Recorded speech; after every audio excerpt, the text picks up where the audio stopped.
Hello, I'm so happy I got a hold of you. Welcome back to week 3 of 8-Bit RPG Month. Yes, I know, the Christmas decorations are down. I'm sorry. We fought the good fight. Only lasted till March this year. I'm sorry, guys. But today we're looking at the granddaddy of them all, Dragon Warrior on the NES. Or as I like to call it, Dragon Warrior! There's a lot of games out there, some of which you've never even heard of. That's where I come in. I'm Lucious T. I've been playing games since the age of 2, and I have no life. This is Retroactive. So Dragon Warrior is an interesting story. It originally came out in 1986 in Japan under its original name, Dragon Quest. Oh, hello! Didn't see you there. Driving and watching some Lucious T, are ya? Well, why don't you make this drive more dangerous by commenting, and subscribing on the video? Helps a lot. Alright, let's watch more of this idiot. The reputation this game had for being a grindfest was very true. I probably played 9-10 hours worth of the game, and I think about an hour of that was actually doing stuff. The rest of it was just sitting and tapping A.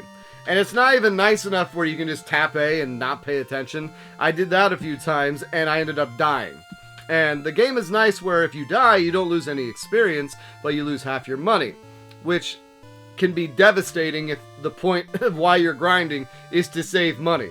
So there's times where I got up to 5,000 gold and then died and lost half of it, and it's like, well, there goes 30 minutes wasted. I mean, you got experience, but still. The whole game is a grind fest. You leave the town, or you get into the game, you find the king. King's like, you gotta rescue the princess, you gotta save the land from some dragon guy. And you walk out and you start attacking slimes. Although, the first enemy I encountered was some sort of drake. So even then, I'm like, oh god, I'm gonna die. And they each give only 1 experience. And you look at your experience like, oh, 25 experience, 35 experience to the next level. Not too bad. 1 experience. Oh, well, naturally it'll get more if I find harder enemies. 2 experience. Wow, that was a double. That's great. So yeah, there's a lot of grinding. But hey, I'm accustomed to JRPGs. That's no big deal. I know what to do. I grind for maybe 2 hours in the beginning. Sets me up for the rest of the game. Right? Not in this game. You have to do that every single time you get to a new stature. And with the way the enemies progress, there's no smooth bell curve. It's literally, you fight these enemies, they're cake, or you get destroyed by these enemies. There's no in between. And then, even when you can get to that cusp where it's like, alright, I can move from the cake enemies to the destroy enemies, I can kind of handle them. Every once in a while, you'll run into one that just owns you, or you'll just have a bad situation, bad roll. Because some of them can put you to sleep, some of them can heal, some of them can just randomly just hit you. Like I said, you can have so many, the battles are so random, there's so much RNG where literally you can get hit by the same enemy and get hit for 1, and then you get hit by the same enemy and get hit for 10. And it's always like that. It's always like that. It's insane. The amount of this frustration, it's not even a simple battle system, it's an irritating battle system. And when you level up, you don't get your mana back, you don't get your health back. The only place you can save is at the castle, and you can heal at the towns, but the towns, sometimes you're in the middle of a dungeon, you don't want to leave. You can buy herbs and stuff like that. You can buy other items, but the game doesn't tell you what the items do. I would imagine that this was a great example of a game I should have had the map and the manual for. Because I'm looking for towns and I have no idea where the hell they are. And especially if you're wandering in certain areas, you'll just come across dead ends, or you'll find yourself in a bunch of enemies that can just destroy you. Luckily, you can run away from enemies, which is pretty easy to do. Although if you get stuck and get walloped, you're screwed. Now, the interface system is also unusual. You have a list of commands you can do. So you have talk, stairs, magic, search. Funny thing about the stairs is you don't just naturally go up and down stairs. Like, they actually made a button where you can decide, now I'm going up the stairs. Like, hey, I need to grind more. So that was funny. This is funny. And then the search function could be potentially very annoying. With a game this big, you can search every individual tile. What the hell?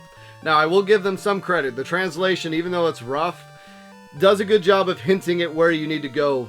For certain, I mean, they're cryptic, but they're not as cryptic as other games. Like the game told me, hey, I need to find the flute at this certain place, go a certain amount of steps down. I hit search, I find it. Tells you, hey, you need to find the tablet in the swamp at such and such paces versus such and such paces. I was wondering, how the hell am I going to figure that out?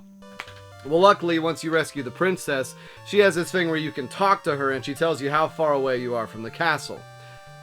Had I not just randomly clicked on that, I wouldn't have found out about that.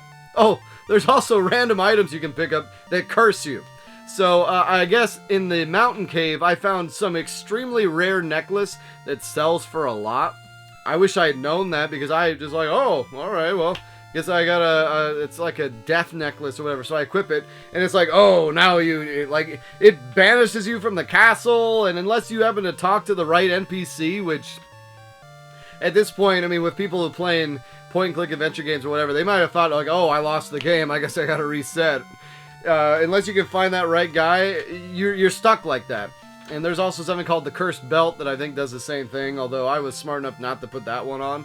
But I was super bummed because that necklace would have allowed me to buy the items I was looking for. But then again, there's just so much grinding in the game. There's just so much. To go from level 1 to 5, usually you'd be like, alright, I'm good. Nope. There's no curve of progression in this game. It's literally, alright, go here, grind like hell. Okay, great, you've accessed the next. It's like literally, okay, you beat the soft enemies. Okay, congrats, you can move up to the medium enemies and grind on them for a while. Oh, and now once you get to that, you can beat on the heavy enemies, grind on them. Great, congratulations, now you can grind the super heavy enemies. Congratulations, now you can fight the final boss. And there's no thought process in any of these frickin' fights. The only fight that ever had any sort of tactics to it was the final boss, because in that fight, it's literally like you got to keep your health above 50 because he breathes fire and can just wreck you.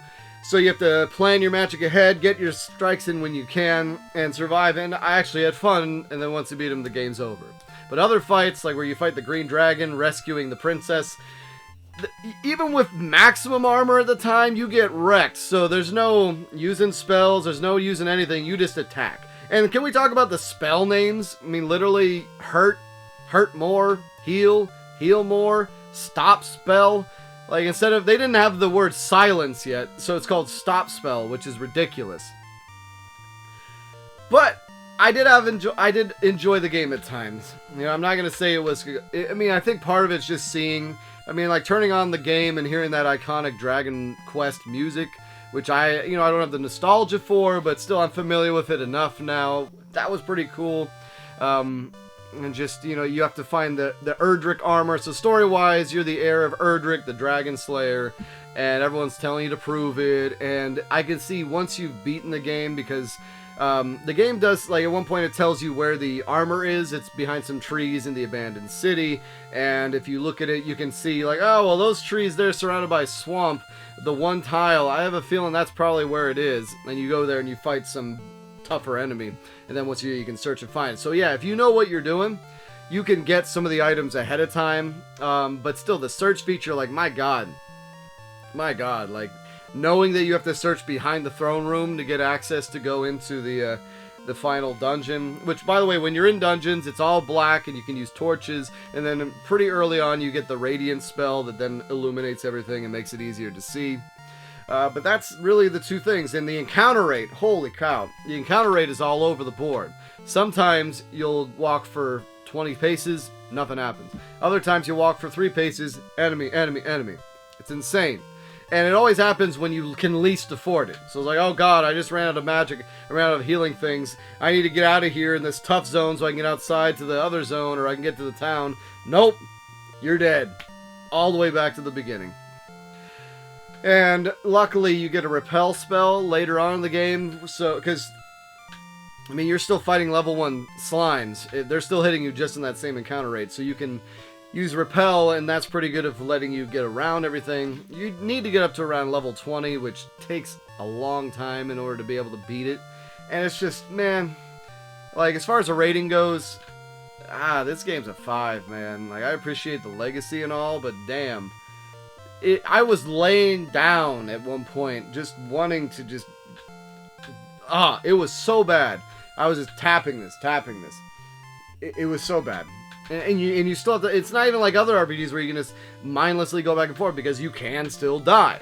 And you don't level, like when you level, you don't get stuff back. So anyways, yeah. Ignore this game. Stay away from it. It's my own damn fault. I got the other 3, so maybe I should try one of those, but I think I need a breather from Dragon Quest at this time. So yeah. Skip it. Alright guys, thanks for watching. Take care.